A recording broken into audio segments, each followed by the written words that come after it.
Ah, Shalom a todos, buenas noches. Esta noche vamos a estar hablando un poco acerca de la porción Tetzaveh. Tetzaveh, eh, digamos que es una porción que tiene, bueno, aquí está en clase también para que vean, eh, es Kiara.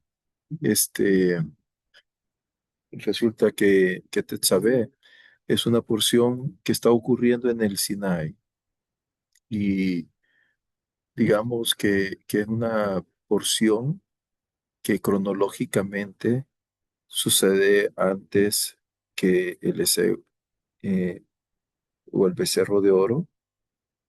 eh, y básicamente está sucediendo, eh, digamos, sucede después, me han bien dicho, pero simultáneamente, si nosotros vamos a Shemot, en la porción Yitro, Dios aparece a- al pueblo de Israel, se les revela.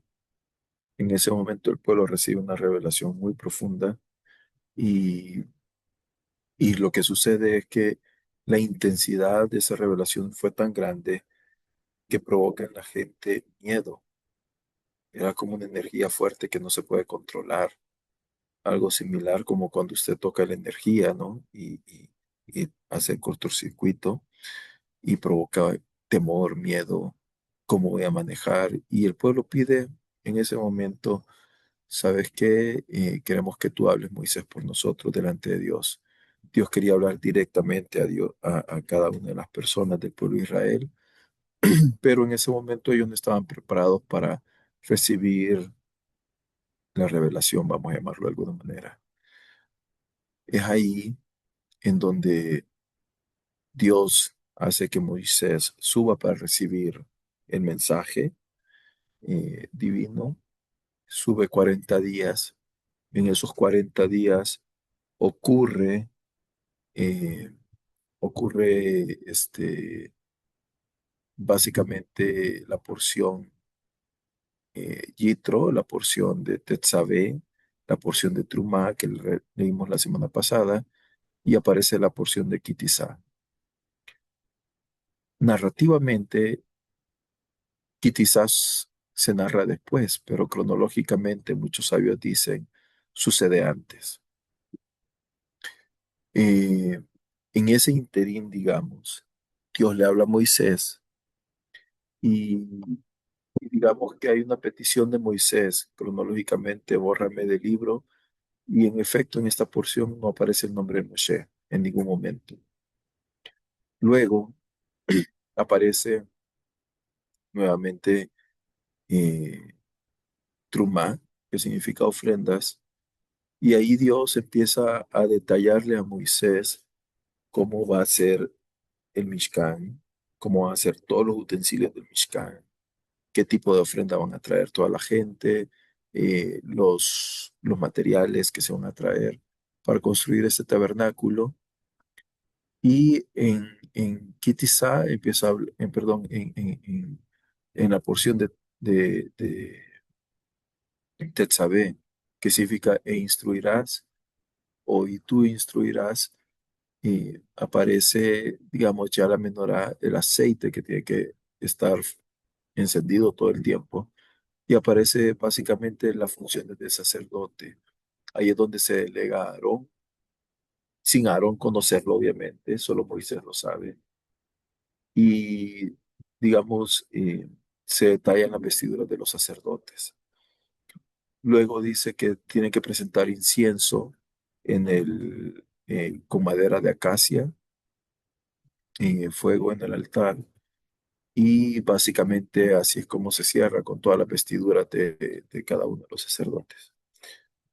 Y no hay mucho que digamos que se pueda extraer en términos generales, ¿no?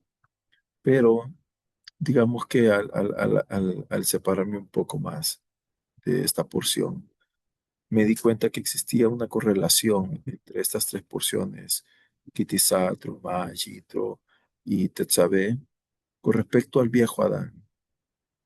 Una idea que Rab Shaul más adelante trata entre el viejo Adán y el nuevo Adán, o el Adán renovado, o el Adán restaurado. Vemos cómo entonces Adán, el primer hombre, él no era judío, él no era circuncidado, él tampoco, eh, digamos, tenía un rol, digamos, como ordenado, vamos a llamarlo así por el hombre, no estaba institucionalizado. Y sin embargo, él como una creación de Dios, goza de la presencia divina manifestada de manera palpable, vamos a decirlo así, no visible, pero sí palpable, de la divinidad. Es así que Adán puede hablar con Dios, así es como Adán puede percibir a Dios y funge ciertos roles que vemos más adelante en Shemot. Por ejemplo, vemos que Adán gobierna, es rey. Él también cuida y administra la creación. Por lo tanto, es un sacerdote, un ministrador, un servidor. Y adicionalmente termina la porción que Adán también funge como profeta porque escucha la voz de Dios. Hola Isabel, buenas noches.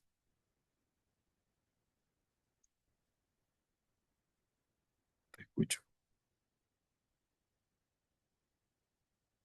Creo que está muda. Sí, ok. Ok, Sí, ¿qué ok, está tal? bien. Buenas noches. Ok, Me qué bueno. dormí en mi sofá. Ay, No señor. tenga pena. Está bien. Está cansada. Bueno, Sí. estaba conversando un poco sobre el tema de la porción de esta semana, Truma, perdón, Tetzaveh, que básicamente se desarrolla históricamente previo a, digamos, después, más bien dicho, del pecado del becerro de oro. Pero cronológicamente o narrativamente sucede antes, ¿ok?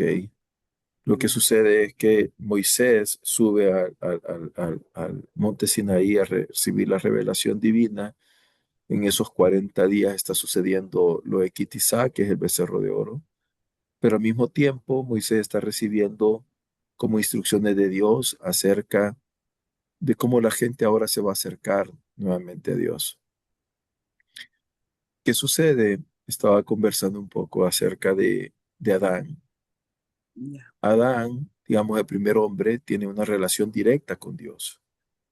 Y este hombre, eh, vemos que Adán no fue ordenado por una institución, vemos que Adán no era circuncidado inclusive, no vemos que Adán sea judío, no vemos que Adán sea un rey ordenado, no, sencillamente Adán existe y fue puesto en el jardín del Edén, donde el cielo se une con la tierra, si lo podemos llamar de alguna manera, donde espíritu y materia es uno solo, y la presencia divina pues se manifiesta de tal manera que Adán puede escuchar la voz de Dios y camina con Dios. Eh, pero, pero, ¿qué es lo que sucede con Adán en ese momento?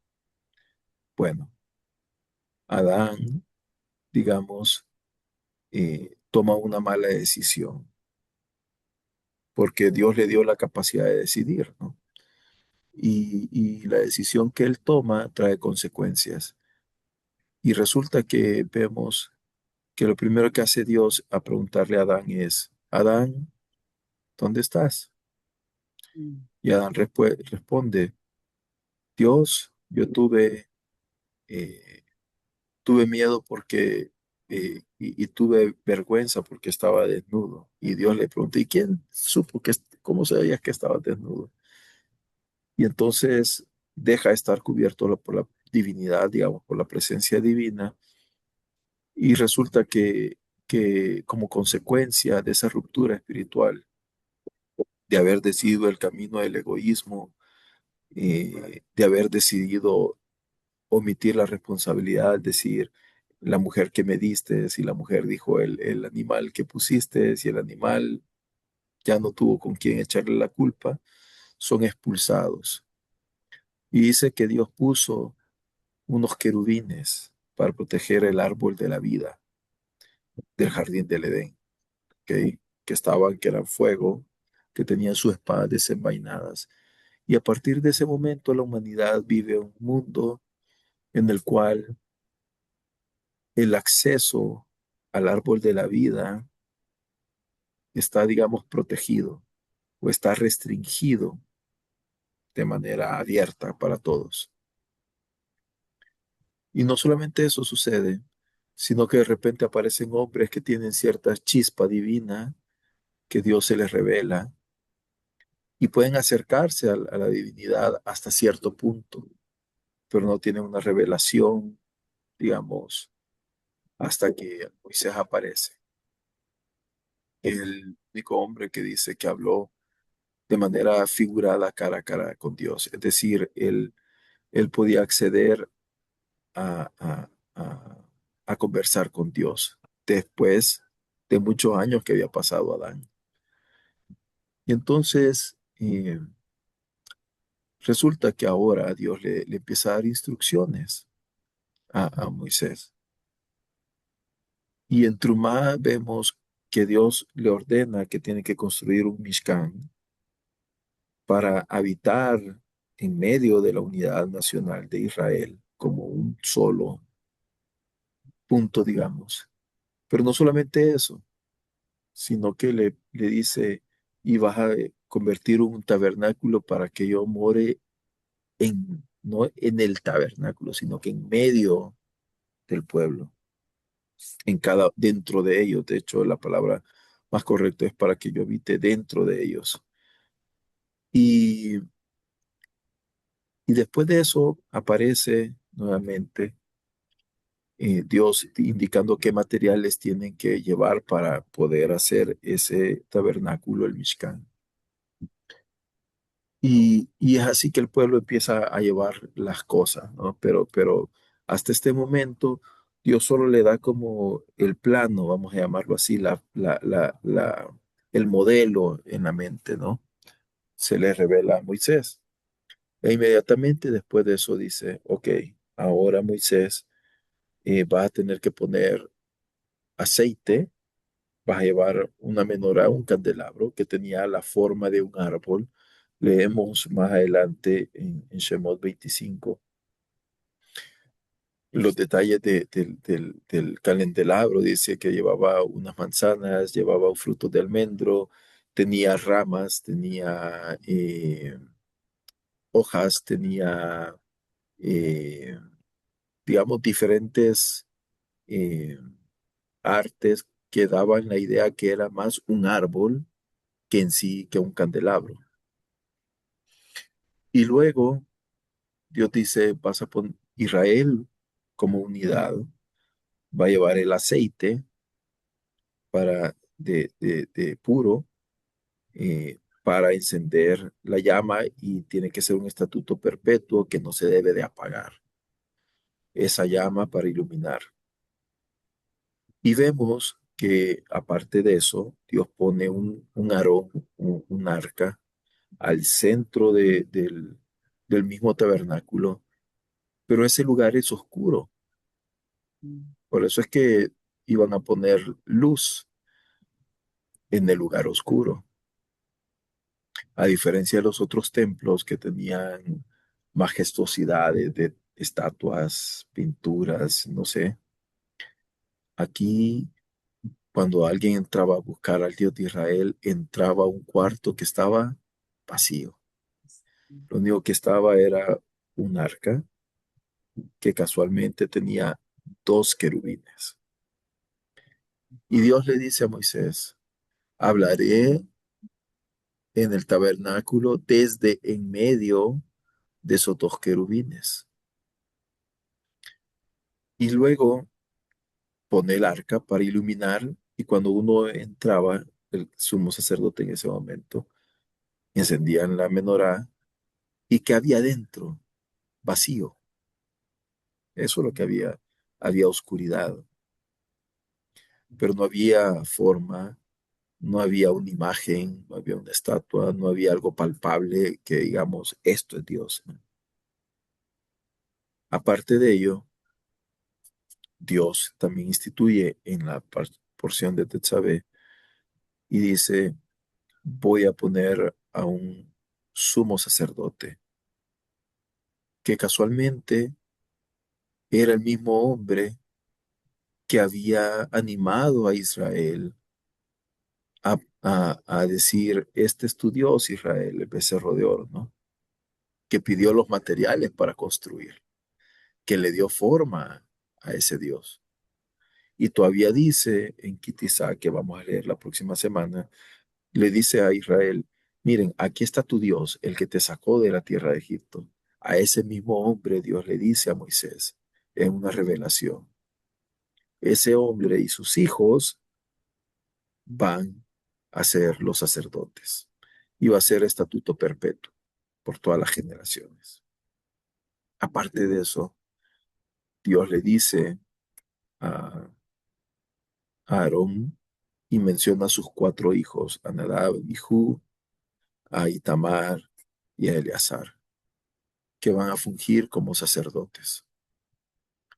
Y luego da instrucciones de que van a ser presentados delante de todo el pueblo en público como sacerdotes legitimados por Dios y que les van a dar unas vestiduras especiales. Los sacerdotes van a tener un tipo de vestiduras y el sumo sacerdote va a tener 8 prendas muy especiales.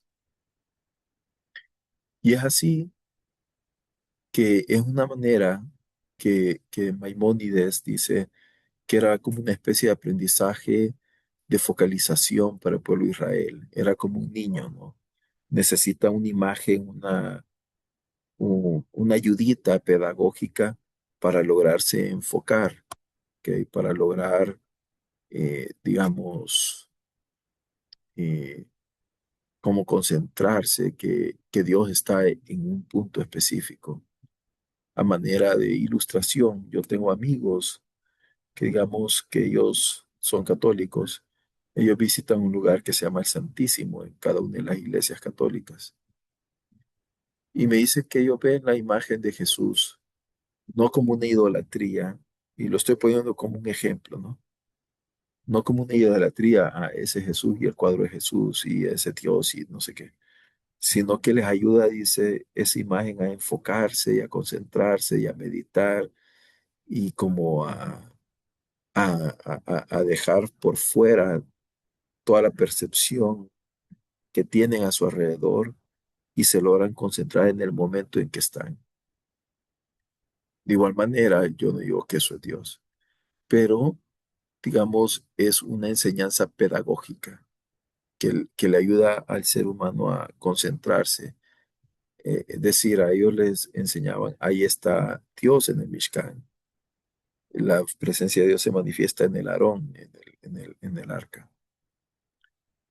Pero al final, Dios dice en Éxodo 19 que Él los lleva en águilas y los atrae hacia Él. Él los llama. Y posteriormente en Éxodo, como leímos la semana pasada en Trumá, el deseo de Dios era habitar dentro de ellos, no en Mishkan, no en un templo, no en una figura, sino que habitar en medio de la gente y revelarse a cada quien y que cada quien pudiera volver a tener la misma relación que se había perdido como humanidad con Adán. ¿Ok? Entonces, como que quedó inconclusa la conversación que existía entre Adán, vamos a llamarlo así, y la conversación que quiere Dios mantener ahora. Y Dios quiere continuarla.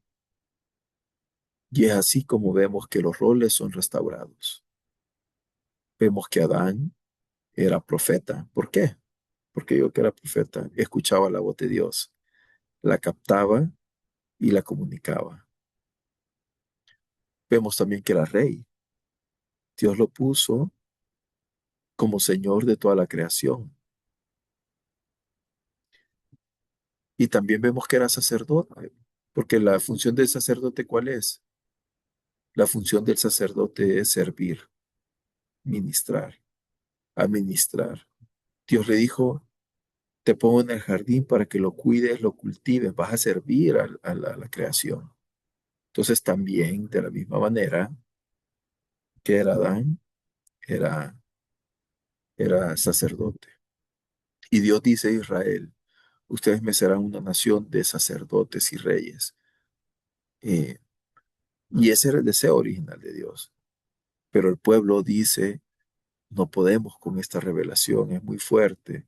Pedimos mediadores, pedimos intercesores, queremos que otros, no queremos asumir la responsabilidad. Y es ahí que de manera pedagógica, voy a decirlo, entienden muchos sabios que Dios dispone que Israel, vamos a llamarlo así, pase por un proceso de crecimiento, de madurez. Y es así como se institucionaliza, no como fin, sino como un medio temporal, el sacerdocio, el Mishkan, los utensilios mismos del Mishkan. Pero ¿qué es lo que quería Dios realmente? No era tener el tabernáculo para siempre, no era tener un templo para siempre, no era que el sistema de sacrificios fuera eterno, no, sino que era restaurar la relación hombre-Dios, Dios-hombre, que existió en el jardín del Edén.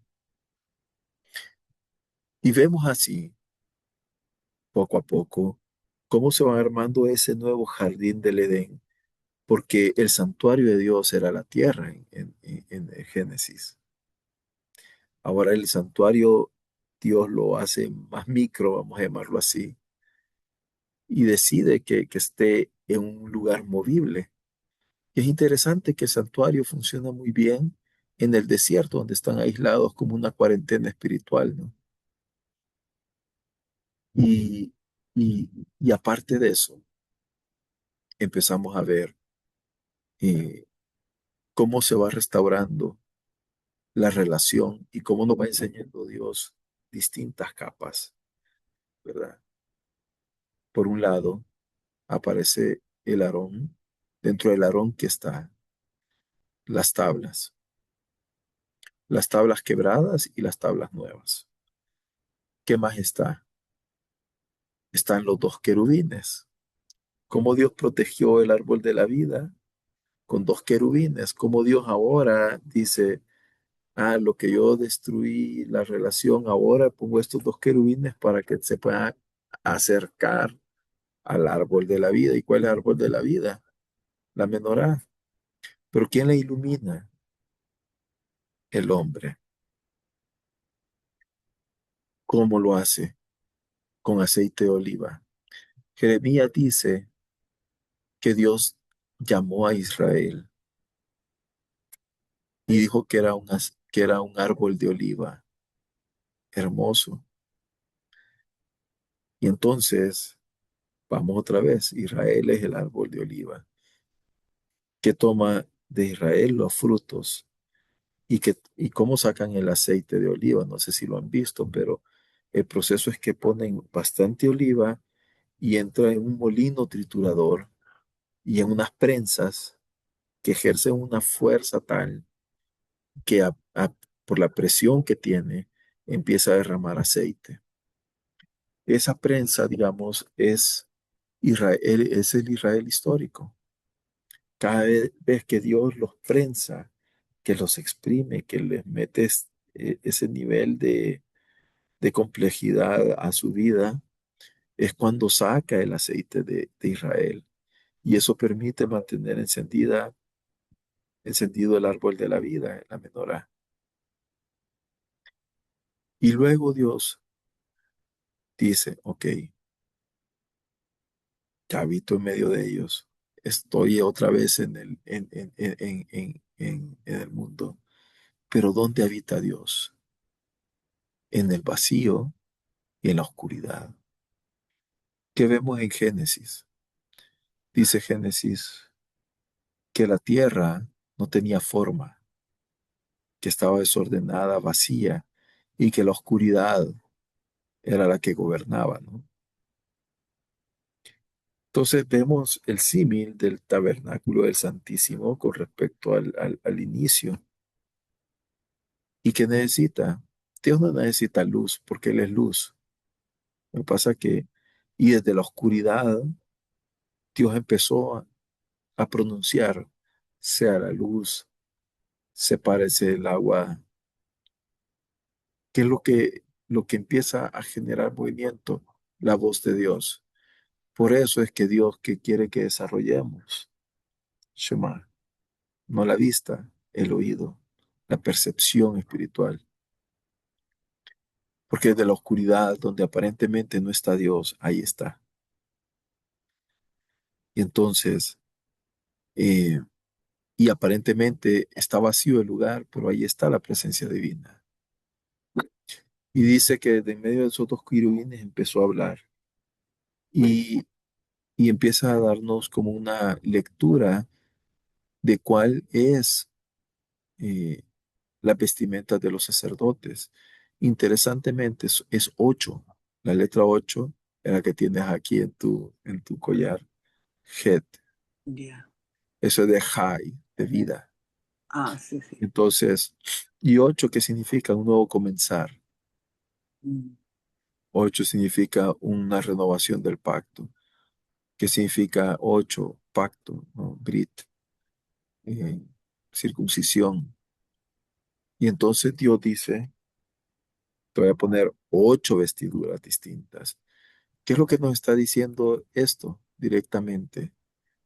Dios lo que está haciendo es que está poniendo las 8 prendas. Y entonces, y esas 8 prendas eran, primero, el sit. Era estaba una tiara, pero estaba aquí como un cinto, Un cinto. dice, que era una lámina de oro puro, en la frente que decía, Santo apartado para Dios. ¿Esto qué significa? Dios está renovando la mente del hombre. En este caso, recuérdense que el llamado de Dios era que toda la humanidad fueran sacerdotes, ¿no? En el caso de Israel, todo Israel. Entonces, no es solamente Aarón, sino que es toda la nación. Todo. Eh, y luego, lo que quiere decir es un cambio de pensamiento, una conciencia restablecida. Segundo, que aparece el Hoshen. El Hoshen era un pectoral con 12 piedras. Las 12 piedras tenían los nombres de las tribus y a Estribo. través de esas tribus se iluminaban, decía, con el Urim Betumim para poder determinar mensajes divinos. Pero lo que significa es que el sacerdote no es tan importante, no entra como individuo, sino que lo que hace es que él carga con la responsabilidad colectiva de las 12 tribus, que repara el egoísmo posterior al pecado. ¿Por qué? Porque en el egoísmo posterior al pecado, Adán dice, me vi desnudo, tuve vergüenza de mí, o sea, todo es yo mime conmigo, ¿no? Y no soy responsable, ella fue la responsable. Entonces, lo que sucede es que ahora está restableciéndose el egoísmo y el corazón vuelve a hacerse colectivo. Tercero, aparece un efod que era un chaleco, que era una estructura que unía el pecho y los hombros. Y en los hombros, digamos, cargamos el qué, la responsabilidad. Adán descarga la responsabilidad en Eva. Ahora el sacerdote, el hombre renovado, está cargando con la responsabilidad de otros, con el pueblo. Luego, el cuarto es el mail o el manto azul, con campanas para anunciar la presencia, que lo es opuesto al pecado que se cometió en, en ocultamiento, ¿no? Por Adán. Ahora es como decir, Dios, tilín, tilín, tilín, aquí vengo, aquí estoy, veme, mírame, soy transparente. El quinto aparecen los pantalones de lino.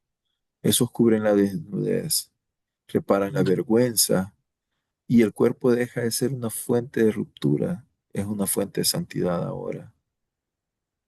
Sexto aparece el ketonet, la túnica de lino. Esta prenda cubría todo el cuerpo. Esto lo que hace es que se reviste otra vez la presencia de Dios, restaura la dignidad. Como séptimo aparece el afnet o el cinturón o faja. Esto lo que hace es que restaura la dignidad. Eh, pero este cinturón, perdón, rodea la cintura y es un material que va bien enrollado, que lo que hace es que nos ajusta, vamos a llamarlo así.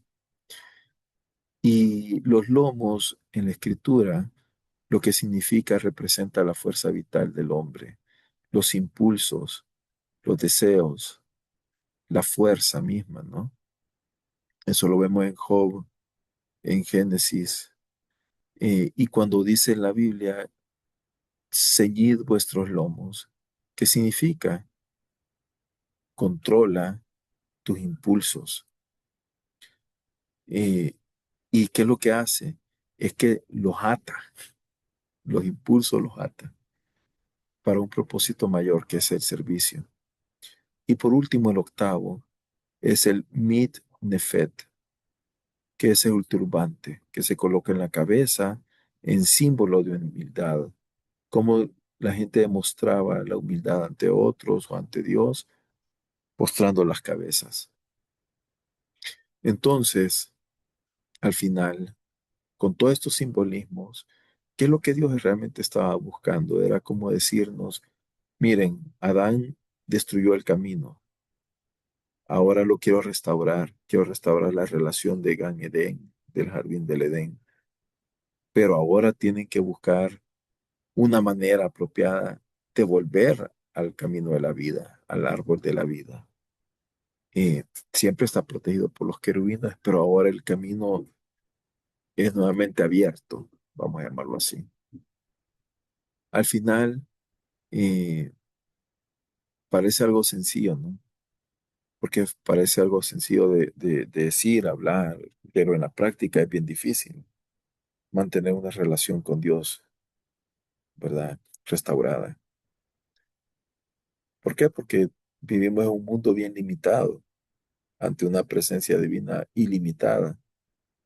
Eh, Podemos buscar formas, reglas, pero Dios no se rige por las reglas humanas, ¿verdad?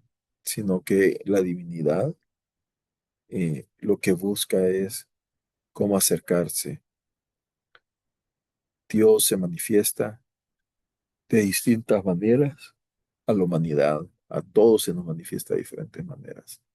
El tema es cómo respondemos y si vamos a responder. Vamos a actuar como Israel que dijo, no, tengo miedo, o vamos a actuar como Shmuel, por ejemplo, que le dijo, aquí estoy. Así que bueno, esa es como digamos el resumen de la porción de esta semana. Voy a pausar la grabación.